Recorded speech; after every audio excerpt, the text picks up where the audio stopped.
Hello मेरे प्यारे बच्चों, कैसे हैं आप सभी। आप सोच रहे होंगे मेरे हाथ में ये कागज़ कैसा है। तो आज इस कागज़ की मदद से मैं आपको जो रासायनिक परिवर्तन होते हैं हमारे और जो हमारे भौतिक परिवर्तन होते हैं उनके बारे में डिटेल में बताऊंगा। ठीक है। तो सबसे पहले हम बात करते हैं भौतिक परिवर्तन। ये भौतिक परिवर्तन क्या होते हैं। ठीक है।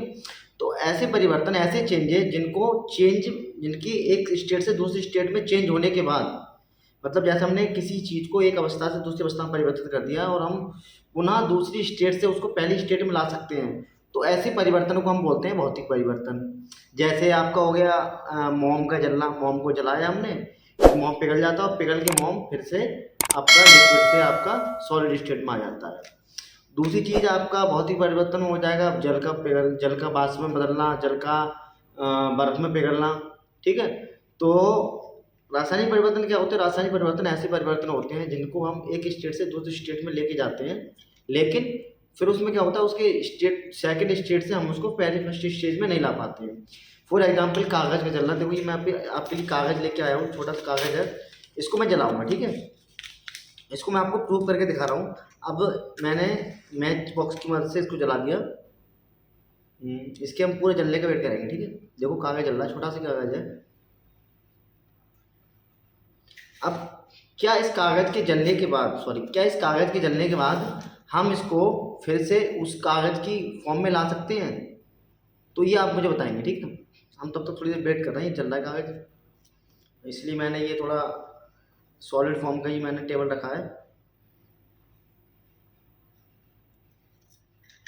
देखो कागज़ जो है वो राख बन गया है। ठीक है। क्या इस राख से हम फिर से इस कागज़ को बना सकते हैं? नहीं बना सकते। तो ये पहली जो स्टेट थी वो थी कागज़ की। कागज़ से हमने क्या बदल दी, कागज़ को जलाया तो ये राख की अवस्था में आ गया। ठीक है। तो अब राख से कागज़ को बनाना इम्पॉसिबल, इसलिए क्या है, ये आपका रासायनिक परिवर्तन है। रासायनिक परिवर्तन है। ठीक है। और जैसे और कोई अगर रासायनिक परिवर्तन की बात करेंगे, दूध से दही का जमना, दूध से दही का बनना, ये आपका क्या हो गया, रासायनिक परिवर्तन हो गया। क्योंकि दही से फिर से हम दूध की फॉर्म में नहीं ला सकते। दूध से घी का बनना, मक्खन से घी का बनना, ये आपका क्या हो गया, ये आपके रासायनिक परिवर्तन हो गए। मोम का पिघलना और जल का वाष्प में बदलना, जल का बर्फ में बदलना या बर्फ का जल में बदलना, ये आपका भौतिक परिवर्तन हो गया। ठीक है। अब एक क्वेश्चन आता है, क्या मोमबत्ती का जलना रासायनिक परिवर्तन है, भौतिक परिवर्तन है? कुछ बच्चे इसको सिर्फ भौतिक परिवर्तन में फॉर्म में लिखाते हैं, कुछ इसको रासायनिक फॉर्म में लिखाते हैं। ठीक है। तो इसमें क्या होता है, मोमबत्ती हमारी, पहले हमें देख रहे हैं मोमबत्ती में हमारे दो पार्ट होता है। मोम, ठीक है, एक हमारा क्या होता है, एक हमारा होता है मोम, और दूसरा क्या होता है, दूसरा उसमें जो धागा लगा होता है। तो मोमबत्ती जब जलती है तो मोम को तो हम उस दूसरी फॉर्म में ला सकते हैं, लेकिन जो हमारा धागा जल गया है, जो हमारा धागा जल गया है उसको हम फिर से उस फॉर्म में नहीं ला सकते। तो मोमबत्ती का जो जलना है, मोमबत्ती का जलना वो आपका रासायनिक परिवर्तन और भौतिक परिवर्तन दोनों ही कंडीशन में आता है। ठीक है। तो अगर एग्जाम में आपको पूछ लिया था कि मोमबत्ती का जलना, अगर मोम का जलना पूछ रहा है तो आपको भौतिक परिवर्तन है, और अगर आपका मोमबत्ती का जलना पूछ रहा है तो ये आपका भौतिक परिवर्तन और रासायनिक परिवर्तन दोनों की श्रेणी में आता है। ठीक है।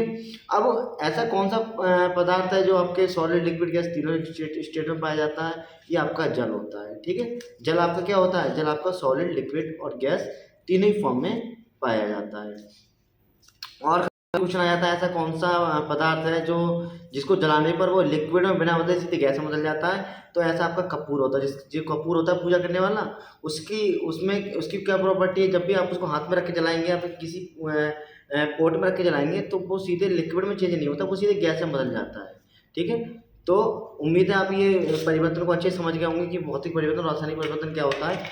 और वीडियो अच्छा लगा हो तो हमारे चैनल को सब्सक्राइब करें और वीडियो को लाइक करें, ताकि ऐसी ही मज़ेदार वीडियो मैं आपके लिए लाता रहूँ। Thank you very much.